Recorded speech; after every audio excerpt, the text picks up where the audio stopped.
En une semaine, plus de 150 commandants, combattants et affiliés de groupes terroristes se sont rendus à l'armée nigériane dans la région du Nord-Est contre une cinquantaine la semaine précédente.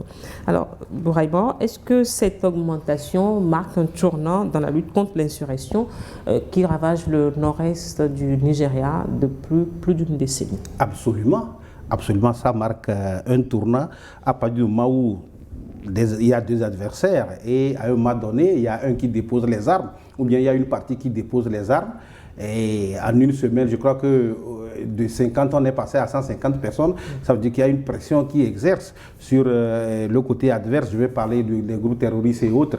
Donc l'armée nigérienne est en train de faire un travail exceptionnel, ça il faut le dire. Et c'est ce qui a permis quand même cette pression, c'est ce qui a permis à ces groupes, à certains, de pouvoir se rendre à cette reddition. Ça, c'est tout à fait normal. Maintenant, est-ce qu'il faut dire que par rapport à cette reddition, c'est gagné d'avance? Non, ce n'est pas gagné et que l'armée nigérienne sait également qu'elle n'a pas encore réussi pour le moment à le faire. Mais déjà, ça constitue une étape très importante, c'est-à-dire que ça met la pression vis-à-vis de l'adversaire. Je vais parler des djihadistes et des groupes terroristes, mais ça permet de semer le doute également au sein de ces groupes-là et probablement que d'autres groupes puissent rejoindre ou bien puissent déposer leurs armes.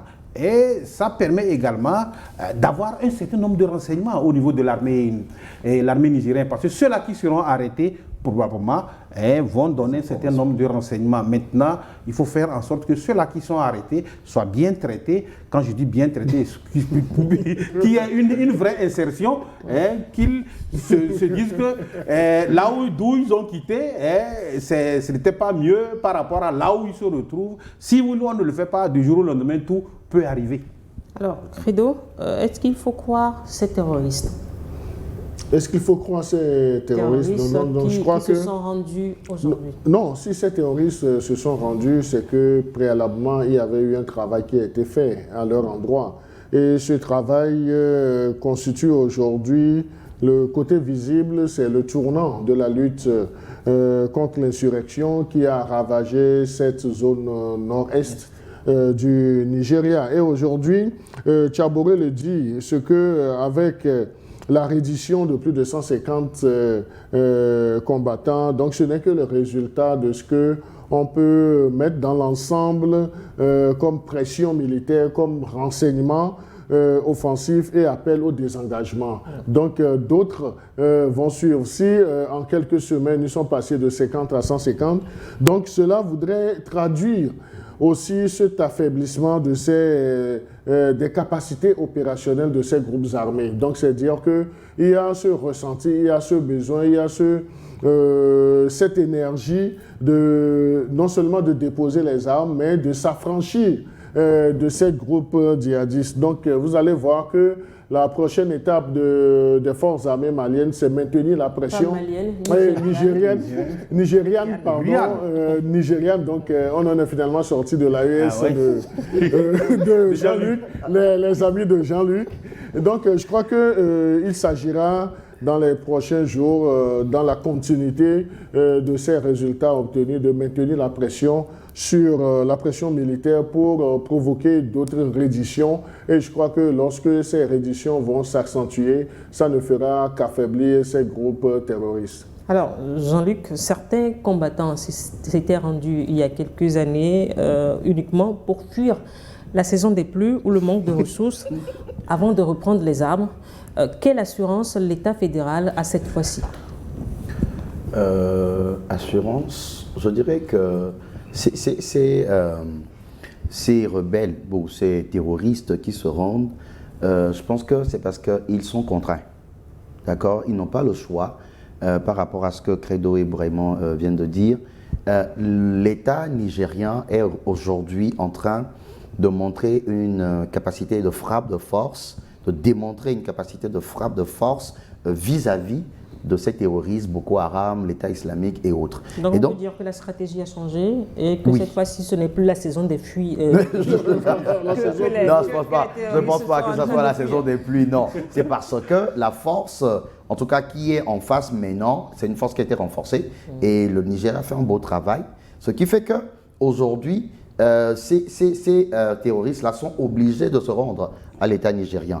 Parce que, bon, vous savez, ils veulent pas, il y a certains qui ne veulent pas mourir. Hein. Donc, quand on voit des deux côtés, on sent que l'État nigérien s'est renforcé, on est obligé de se rendre. Et je pense que le Nigeria va arriver à régler ce problème.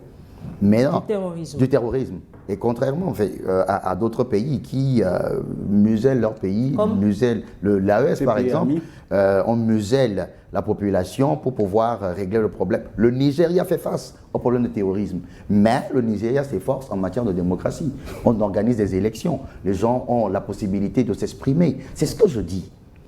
Ne prenons pas le terrorisme comme prétexte pour museler nos populations. On parle du Nigeria, oui, nous parlons du Nigeria. Donc le Nigeria, en fait, est en train de nous donner un beau exemple. C'est pour ça que je dis que le Nigeria a félicité et que d'autres pays doivent copier sur le Nigeria. Alors, est-ce que les habitants de cette région peuvent accepter de vivre à côté d'anciens ennemis? Je crois que c'est vrai, ça va être très difficile. Très, très difficile. Mais pour peut-être ne pas les pousser de nouveau à retourner de l'autre côté, je crois que Bouraïma disait ça tout à l'heure, il faut quand même à un moment donné pardonner, hein, ouvrir les bras et les accepter de nouveau, surtout s'ils sont de la région. S'ils ne sont pas de la région, il faut les renvoyer dans leur région hein, pour se faire accepter. Mais je crois que là, le Nigeria, l'État nigérien doit aussi faire ce travail, hein, conscientiser, sensibiliser la population pour qu'on puisse pardonner et aller de l'avant. Doit-on pardonner ou juger ces hommes, Bouraïma? Non, tout dépendra de la stratégie à mettre en place par le gouvernement nigérien. C'est tout à fait normal. Il y a eu des cas en Afrique du Sud, il y a eu beaucoup de choses qui se sont passées dans bien d'autres pays. Mais après tout, l'État a trouvé une formule pour pouvoir traiter ces solutions. Au même moment, trouver une solution contre ceux-là qui se sont levés, qui ont pris les armes, mais contre ceux qu'on a pris également des armes pour leur parler, pour leur dire, voilà, nous sommes condamnés à vivre ensemble, voilà le chemin qu'il faut emprunter. Bon, je pense que ça arrive, hein, ce qui arrive aujourd'hui au nord-est du Nigeria, ça arrivait à bien d'autres pays et les solutions ont été trouvées. Maintenant, comme je l'ai dit, il faut que l'État puisse mettre une stratégie en place qui va calmer quand même les cœurs meurtris de ceux-là contre qui on a levé, on a tiré, on a pris les armes, mais également faire en sorte que ceux-là qu'on récupère, je parle de récupération parce que c'est eux-mêmes qui sont venus remettre les armes, ils ont fait une reddition, ceux-là qu'on récupère puissent comprendre qu'ils ont fait une faute et que désormais que cela ne se répète plus. C'est pourquoi je dis, ceux-là qui sont en reddition, qui sont venus, ils ont remis les armes et autres, il faut que l'État nigérian prenne toutes les dispositions pour qu'ils soient à l'aise, pour que les réinsertions soient quand même effectives. Il ne faut pas qu'on voit du jour au lendemain ce pourquoi ils avaient fait pour rejoindre les groupes terroristes reviennent ou bien soit une réalité encore dans le pays. Si c'est le cas, vous allez voir que des groupes vont encore se former et retourner pour aller prendre des armes contre leur population. C'est un problème difficile, ce n'est pas facile, mais je pense que l'État nigérien peut quand même prendre les dispositions pour trouver une solution. S'il faut juger certains, alors là, il faut les juger pour pouvoir apaiser les cœurs de ceux-là contre qui on a pris les armes. S'il faut également punir et pardonner, il trouvera, je pense que l'État nigérien trouvera une formule pour que cette situation au nord-est du Nigeria puisse quand même trouver une formule. Parce que ça dure depuis longtemps, ce n'est pas aujourd'hui. C'est dans ces conditions, on a vu beaucoup de sont morts, des gens sont enlevés, des personnalités, des jeunes filles, beaucoup sont enlevés. Il faut quand même que l'État puisse trouver une solution. C'est ça, c'est ça. Et bon, je pense que j'ai foi quand même en l'État nigérien pour que ce problème puisse être résolu de façon pacifique et de permettre de calmer le cœur également de punir ceux qu'il faut punir si effectivement ils ont commis des actes punissables. Alors, Credo, est-ce juste de voir des bourreaux réinsérés alors que les familles pleurent leur mort?